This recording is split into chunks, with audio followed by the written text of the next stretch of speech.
Chers amis, vous me pardonnerez si je fais l'impasse sur les salutations qui ont déjà été effectuées par Ada Toranian. Merci infiniment à toutes et tous d'être présents ce soir à l'occasion du 11e dîner du CCAF. C'est avec une profonde émotion que nous nous adressons à vous ce soir, portant dans notre voix l'écho de milliers de silences, ceux des terres vidées de l'Artsakh, ceux des familles déchirées et ceux insupportables de nos otages arméniens détenus injustement en Azerbaïdjan. Tous ensemble, ici ce soir, nous devons nous battre pour la libération des 23 otages arméniens détenus dans les prisons de la dictature azerbaïdjanaise. Nous sommes ici pour dénoncer l'épuration ethnique que l'Azerbaïdjan a menée contre les Arméniens d'Artsakh sous le regard impuissant ou complice de la communauté internationale. Nous sommes ici parce que le crime a eu lieu, mais le châtiment n'est toujours pas venu. Et ce silence coupable encourage le bourreau, Ilham Aliyev, dictateur sanguinaire qui se croit intouchable. Et ce soir, nous sommes tous là pour dire que le temps de l'impunité doit être terminé. Libérez les otages. C'est ce cri du cœur que nous lançons ce soir. 23 Arméniens sont aujourd'hui enfermés dans les prisons de Bakou. 23 vies brisées, 23 familles en attente, 23 innocents sacrifiés sur l'autel du cynisme et de la barbarie. La pression exercée sur les otages est inhumaine. Isolement, pression psychologique, humiliation constante, privation de soins médicaux, suspicion de torture. Nous pensons à ces familles qui, chaque soir, fixent une chaise vide à leur table. Nous pensons à ces enfants qui grandissent sans savoir si leur parent reviendra un jour. Nous pensons à l'angoisse insupportable de ne pas savoir si l'être aimé est torturé à l'heure où nous parlons. Ils ne sont ni coupables ni criminels. Ce sont des otages politiques arrachés à leurs terres et à leurs familles. Leurs procès qui se déroulent en ce moment même sont une insulte à la justice, une parodie grotesque orchestrée par une dictature où la justice est à la solde du régime. Les charges retenues contre eux, de pures inventions. Les verdicts attendus, des peines lourdes, cruelles, injustes. Parmi les 23 otages, 8 d'entre eux sont des anciens dirigeants de l'Artsakh, que beaucoup d'entre vous connaissent ou ont déjà rencontrés. Bako Saakian, Aray Karoutunian, David Ishranian, Arkady Rougassian, David Babayan, David Manoukian, Levon Menatsaganian, Rouben Vartanian, homme d'affaires, philanthrope, ancien ministre d'État d'Artsakh, qui, sans y être obligé, a quitté une position très confortable pour rejoindre les Arméniens en Artsakh et se battre à leur côté. Aujourd'hui, pour dénoncer cette justice inique, il a engagé une grève de la faim depuis 3 semaines, 21 jours pile aujourd'hui. Il met sa vie en péril car il sait que l'Azerbaïdjan veut l'humilier et l'anéantir comme il a déjà anéanti tout un peuple. L'état de santé de Rouben Vartanian s'est considérablement dégradé. Rouben peut mourir à tout moment. Le monde entier est sensibilisé sur le sort des otages et interpellé quant aux risques qu'ils encourent. Je pose la question, chers amis, qui sera responsable si l'un ou plusieurs d'entre eux devaient mourir en prison?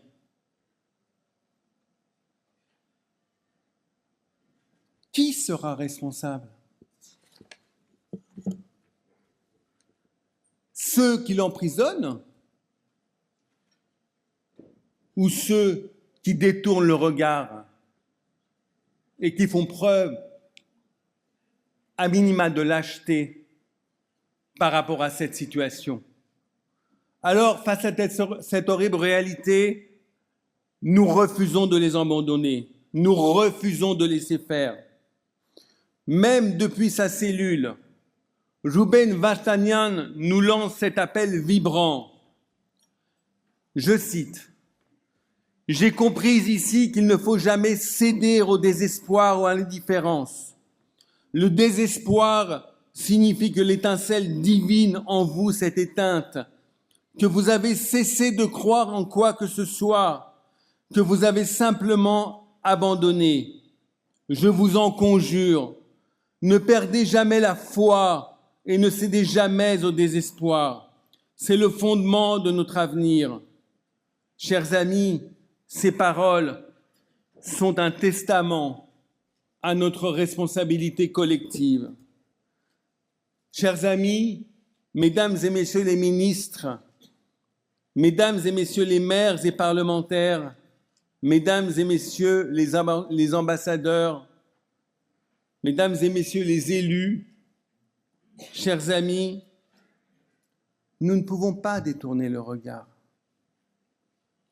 Ce soir, ici, nous devons tous être d'accord pour demander la libération des 23 otages arméniens.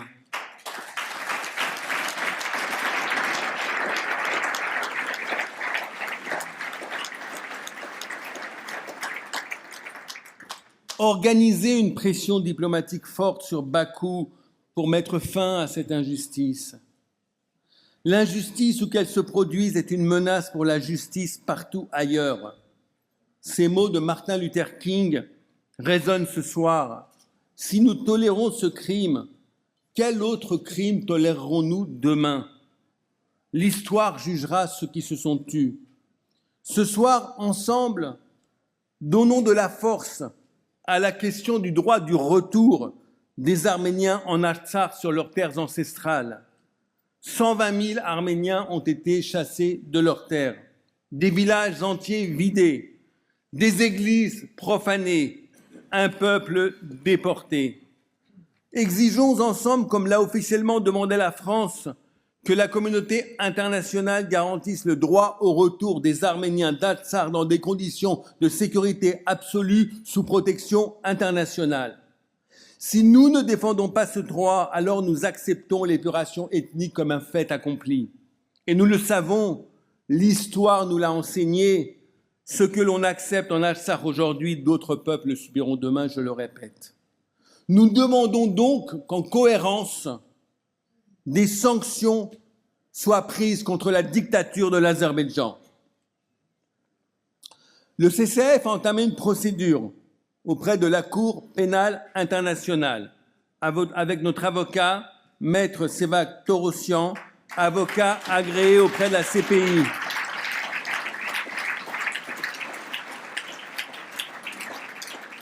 Maître Sevak Torossian est là ce soir parmi nous.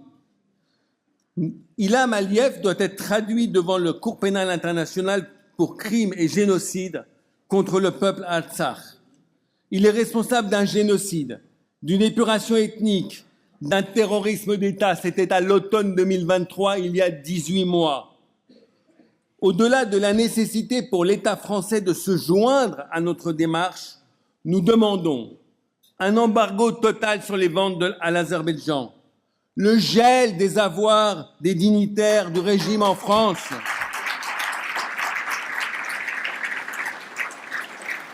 l'interdiction d'entrer sur le sol français des responsables de ces crimes, Monsieur le ministre.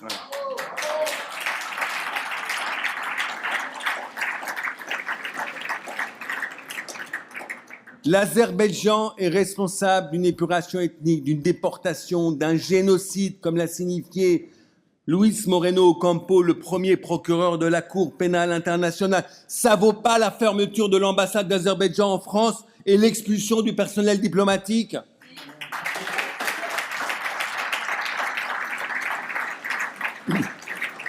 Le monde entier a refusé de prendre ses responsabilités après ce génocide. Il est temps de retrouver le courage, de la dignité et de faire face à l'horreur. L'histoire place aujourd'hui la France face à un choix. Se taire ou se lever. Se cacher derrière des mots ou agir.